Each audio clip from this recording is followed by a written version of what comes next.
কেয়ারের নতুন একদম মানে লেটেস্ট প্রোডাক্ট যেটা সুবিধা কেয়ারে আমাদের vitamin D3 drop.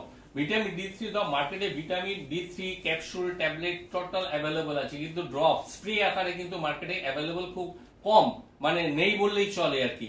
Vitamin D3 টা আমাদের বডিতে প্রয়োজন, কারণ ভিটামিন ডি3 আমাদের স্পেশালি দরকার লাগে কি জন্য? ক্যালসিয়াম অ্যাবজর্পশনের জন্য। আমরা যে ক্যালসিয়াম গুলো ডায়েটরি ক্যালসিয়াম গুলো খাই, সেই ক্যালসিয়ামটা মেইনলি অ্যাবজর্পশনের উপরে আমাদের ডিপেন্ড করে। উইদাউট ডি3 কিন্তু ক্যালসিয়াম অ্যাবজর্পশন হয় না। এছাড়া আমাদের হাড়ের ইমিউন সিস্টেমটাকে ঠিক করার জন্য কিন্তু ডি3 প্রয়োজন হয়।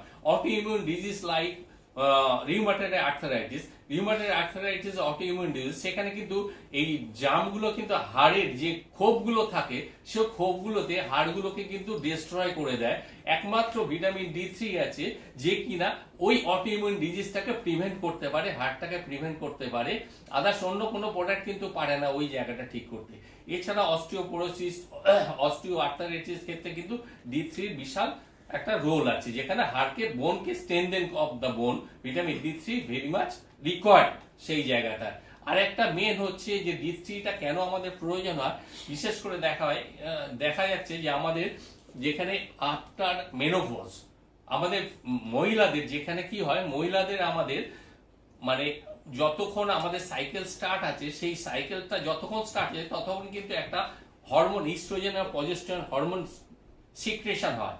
ইস্ট্রোজেন হরমোনটা কি করে? Responsible for the calcium absorption. Calcium অ্যাবজর্পশনে ইস্ট্রোজেন হরমোন সাহায্য করে। উইদাউট ইস্ট্রোজেন হরমোন ক্যালসিয়াম কিন্তু অ্যাবজর্ব হবে না। যেমন ভিটামিন ডি3 লাগে ক্যালসিয়াম অ্যাবজর্পশনের জন্য, এবং ইস্ট্রোজেন হরমোন আমাদের প্রয়োজন হয়। আমরা যা ডায়েটরি সাপ্লিমেন্ট থেকে যে সমস্ত ক্যালসিয়াম গুলো খাচ্ছি, সেই ক্যালসিয়ামকে ভিতরে আমাদের অ্যাবজর্পশনের জন্য oestrogen hormone very much needed. এবং সেই জায়গাতে কি হয়, যে সমস্ত মায়েদের মেনোপজ হয়ে গেছে বা বোনেদের মেনোপজ হয়ে গেছে, তখন কিন্তু তারা ইস্ট্রোজেন হরমোনটাকে আর পায় না। ইস্ট্রোজেন হরমোনটা কিন্তু তখন ইস্ট্রোজেন হরমোনটা মেইনলি সিক্রেশন হয় কিন্তু ওভারি থেকে। ইস্ট্রোজেন হরমোন যখন সাইকেলটা স্টপ হয়ে গেল, তখন ওভারি ইনঅ্যাক্টিভ হয়ে যায়। ওভারি ইনঅ্যাক্টিভ হয়ে যাওয়ার জন্য ইস্ট্রোজেন হরমোন সিক্রেশন হয় না। আর ইস্ট্রোজেন হরমোন সিক্রেশন না হলে আমাদের যে খাদ্য থেকে, ডায়েট থেকে ক্যালসিয়ামটা খাচ্ছি, সেই ক্যালসিয়ামটা কিন্তু প্রপার ওয়েতে অ্যাবজর্ব হয় না। এবং অ্যাবজর্ব যতক্ষণ না হচ্ছে ক্যালসিয়াম, তখন আমাদের কি হয়, শরীরের মধ্যে কিন্তু ক্যালসিয়ামের প্রয়োজন। বোন আর স্ট্রেনথেন হয় না। বোন কিন্তু তখন আস্তে আস্তে করে স্লোলি সে কিন্তু ড্যামেজ হতে থাকে। কিভাবে ড্যামেজ হয় তারও একটা বিশাল হিস্ট্রি আছে। বোন তো ড্যামেজ হচ্ছে উইদাউট ক্যালসিয়ামের জন্য।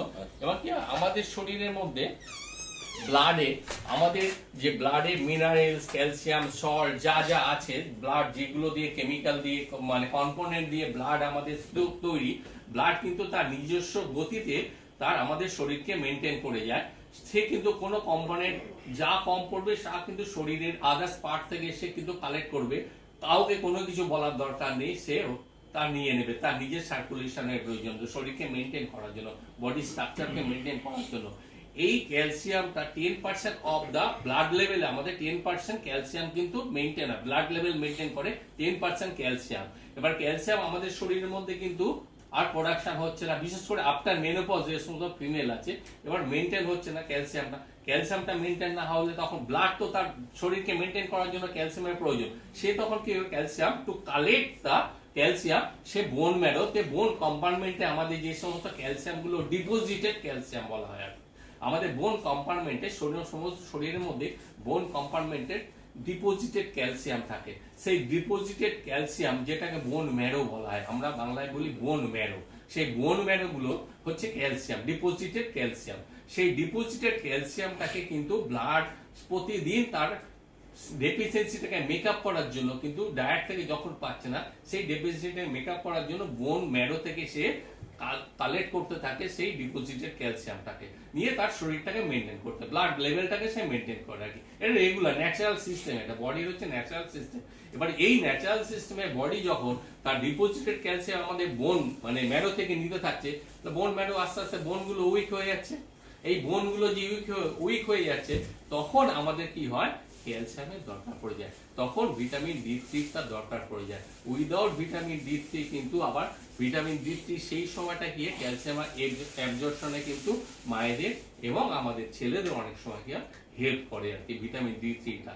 তার জন্য ভিটামিন D3 টু স্ট্রেনথেন আওয়ার বোন, বিশেষ করে ফিমেল ক্যান্ডিডেটকে তাদের কিন্তু যে অস্টিওপোরোসিস হয়ে যায় সেই কারণে যে এখন ব্লাডটা কালেক্ট করে বোন ম্যারো থেকে ক্যালসিয়ামটা, তখন কিন্তু ম্যাক্সিমাম মেয়েদের হাড়গুলো নরম হয়ে যায় এবং অস্টিওপোরোসিস হওয়ার চান্সটা থেকে যায়। সেই টু প্রিভেন্ট অস্টিওপোরোসিস অ্যান্ড বোন স্ট্রেনথেন, হ্যাঁ, সেই জায়গাতে আমাদের কিন্তু ভিটামিন D3 টা এসেনশিয়াল দরকার হয়। Vitamin D3 oral vitamin D3 যে সমস্ত মার্কেটে যে সমস্ত ভিটামিন D3 ট্যাবলেট বা ক্যাপসুল অ্যাভেলেবল আছে, ভিটামিন D3 কিন্তু আপনার ওয়াটার সলিউবল, কিন্তু আপনি ট্যাবলেট খেলেই সঙ্গে সঙ্গে তার কিন্তু 100% অ্যাবজর্পশন আমাদের হবে না। ভিটামিন ডি কোনো ক্যালসিয়াম কিন্তু 100% অ্যাবজর্পশন হয় না, ম্যাক্সিমাম 15 to 20% অ্যাবজর্পশন হয়। ভিটামিন D3 তাই মার্কেটে যে সমস্ত অ্যাভেলেবল ট্যাবলেট আছে সেই ট্যাবলেটটার মেইনলি তারা যদি জিভের মধ্যে নিয়ে আমরা ওখানটাই সলিউবল হয়ে আমরা যদি মানে গুলে গিয়ে তারপরে খেলে তার কিন্তু মোটামুটি একটা 50 থেকে 60% কাজটা পাওয়া যাবে, এছাড়া কিন্তু কাজটা পাওয়া যায় না। সেই জায়গায় সুবিধা কেয়ারে কি হয়েছে ভিটামিন D3 স্প্রে, এই স্প্রেটা কি করবে কিনা আমাদের যখনই জিভের তলায় নিচ্ছি এই অ্যাডভান্টেজ সুবিধা কেয়ারে এই অ্যাডভান্টেজ গুলো আমরা পেয়েছি ভিটামিন D3 স্প্রে থেকে, যেটা আমরা জিভের তলায় পাপটা 2-3টে পাপ দেব